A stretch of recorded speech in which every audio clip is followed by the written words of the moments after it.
శ్రీమద్భాగవతము నవమ స్కంధము 11వ అధ్యాయము. శ్రీరామచంద్రుని విశిష్ట లీలలు. శ్రీ శుకుడు పలికెను, పరీక్షిన్ మహారాజా, పరమపురుషుడైన శ్రీరాముడు సర్వదేవమయుడు, సకల దేవతలను తనలో కలిగియున్న విరాట్ పురుషుడు. ఆ మహాత్ముడు వశిష్ఠుని ఆచార్యునిగా చేసుకుని ఆ బ్రహ్మర్షి పర్యవేక్షణలో కల్పోక్త విధానములను అనుసరించి సకల వస్తు సమృద్ధితో పెక్కు ఎన్నో యజ్ఞములను ఆచరించెను. యజ్ఞపురుషుడైన ఆ మహానుభావుడు యాగములను ఆచరించడం ద్వారా తనను తానే అర్చించుకొనెను. ఆ రామచంద్ర ప్రభువు యజ్ఞ దక్షిణగా రాజ్యమునందలి తూర్పు భాగమును హోతకును ఋగ్వేద ప్రతినిధికిని, దక్షిణ భాగమును బ్రహ్మకును, పడమర భాగమును అధ్వర్యునకును, యజుర్వేద ప్రతినిధికి, ఉత్తర భాగమును ఉద్గాతకును, సామవేద ప్రతినిధికిని దానము చేసెను. మధ్యగల సమస్త భూమిని ఆచార్యున కొసంగెను. ఐహిక విషయములయందు ఎట్టి ఆసక్తియూ లేని ఆ రఘురాముడు ఈ సమస్త భూమండలమును స్వీకరించుటకు అన్ని విధములుగా బ్రాహ్మణుడే అర్హుడు అను దృఢ నిశ్చయమును కలిగియుండెను. శ్రీరాముడు తాను ధరించిన వస్త్రములను తప్ప తక్కిన వస్తుజాలమును అంతయును దానమునర్చెను. అట్లే భర్త యొక్క అభిప్రాయమును గుర్తించి సీతాదేవియు తాను ధరించిన వస్త్రములను, పతికి ప్రతిరూపమైన మాంగళ్యమును తప్ప మిగిలిన ఆభరణాదులను అన్నింటినీ దానము చేసెను. బ్రాహ్మణులను దైవ స్వరూపులుగా భావించినట్టు శ్రీరాముని యొక్క అపారమైన వాత్సల్యమును చూచి ఆ బ్రాహ్మణులు ఎంతయో సంతృప్తులైరి. వారి హృదయములు ద్రవించెను. పిదప వారందరూ తాము దానముగా స్వీకరించిన సమస్త భూమండలమును తిరిగి ఆ ప్రభువునకే అర్పించి ఇట్లు పలికిరి: పరమపురుష, సర్వేశ్వర, నీవు మా హృదయములలో ప్రవేశించి నీ దివ్య తేజస్సుతో మా అజ్ఞానాంధకారమును రూపుమాపిన మహానుభావుడవు. ఇంకా నీవు మాకు ఇయ్యనిది ఏమున్నది? నీవు అనుగ్రహించిన జ్ఞానముతో మేము సర్వస్వమును పొందిన వారమైతిమి. సత్పురుషులకు పరమాశ్రయుడవైన శ్రీరామ, నీవు అపారమైన జ్ఞానమునకు నిధివి, జ్ఞానస్వరూపుడవు. అపూర్వమైన కీర్తి ప్రతిష్టలు గలవారిలో నీవు మేటివి. తపస్సంపన్నులైన మహర్షులు సైతము నీ పాద పద్మములకు ప్రణమిల్లుచుందురు. మహాత్మా, నీకు నమస్కారములు. ఒకానొకప్పుడు శ్రీరాముడు ప్రజల స్థితిగతులను గ్రహించుటకై ఎవ్వరనూ తెలుసుకొనలేకుండానట్లుగా మారువేషములలో రాత్రివేళ నగరమునందు సంచరించుచుండెను. అప్పుడు ఒకడు వాని భార్యతో పలికిన మాటలు ఆయన చెవినబడెను. ఓసి, నీవు ఇతరుల ఇండ్లలో స్వేచ్ఛగా తిరిగి వచ్చిన దుష్టురాలవు, కులటవు కనుక నిన్ను నేను ఏలుకొనను. లంకలో నుండి వచ్చిన సీతను రాముడు స్త్రీ వ్యామోహి అయి పరిగ్రహించెను, కానీ నేను అట్లు చేయను. లోకములో మూర్ఖులకు లోటు ఉండదు గదా. పెక్కుమంది నోట ఇట్టి మాటలను వినిన పిమ్మట శ్రీరాముడు లోకాపవాదమునకు వెరచి తన ధర్మపత్నియకు సీతాదేవిని పరిత్యజించెను. ఆ తల్లి వాల్మీకి మహర్షి ఆశ్రమమునకు చేరెను. ఆ సమయమున సీతాదేవి గర్భవతిగా ఉండెను. క్రమముగా నెలలు నిండిన పిమ్మట ఆ జానకీమాత 2 శిశువులకు కవలలకు జన్మనిచ్చెను. అంతటా వాల్మీకి మహాముని వారికి జాతకర్మాది సంస్కారములను జరిపి కుశలవులు అని నామకరణము చేసెను.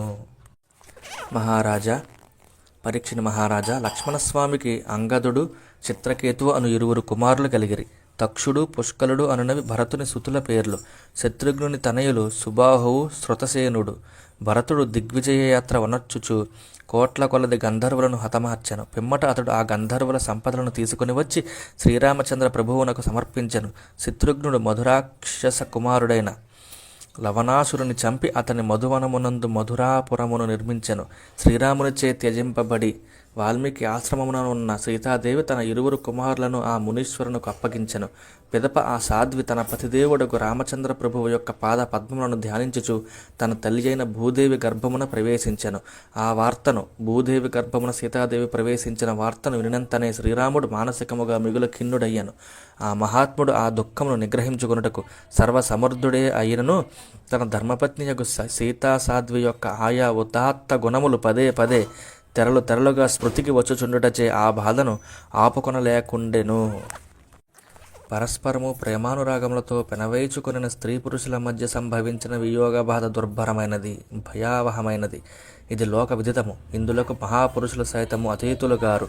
ఇక సంసారిక విషయములే సర్వస్వము అనుకొనిన పామరుని విషయము చెప్పనేలా. అటు పిమ్మట శ్రీరామచంద్ర ప్రభువు బ్రహ్మనిష్ఠాపరుడై 13,000 సంవత్సరముల వరకును అవిచ్ఛిన్నముగా యజ్ఞ యాగాది అగ్ని కార్యములను నెరపుచునే వచ్చెను. జై శ్రీరామ, జై శ్రీరామ.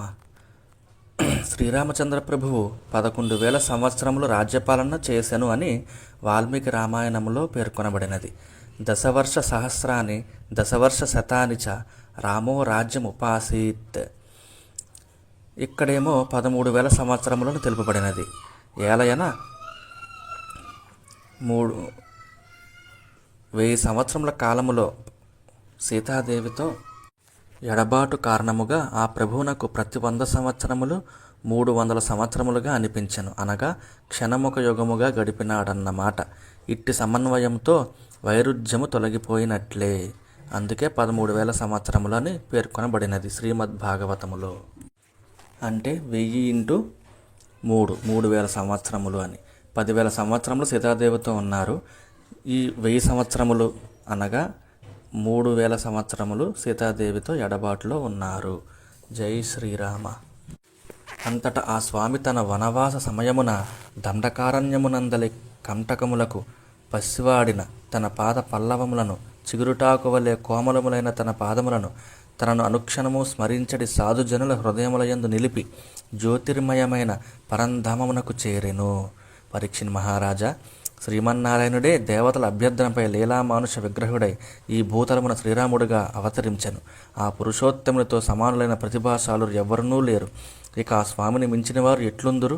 అపారమైన సముద్రముపై సేతును నిర్మించుటయు, తన అస్త్ర పరంపరచే రాక్షసులను వధించుటయు సర్వశక్తిమంతుడైన ఆ ప్రభువునకు పెద్ద విషయములు కానే కావు. వీటి వలన ఆ మహాత్మునకు అదనముగా వచ్చిన కీర్తి ప్రతిష్టలను లేవు. ఇవి అన్నీయును ఆయన యొక్క అవతార లీలా విశేషములే.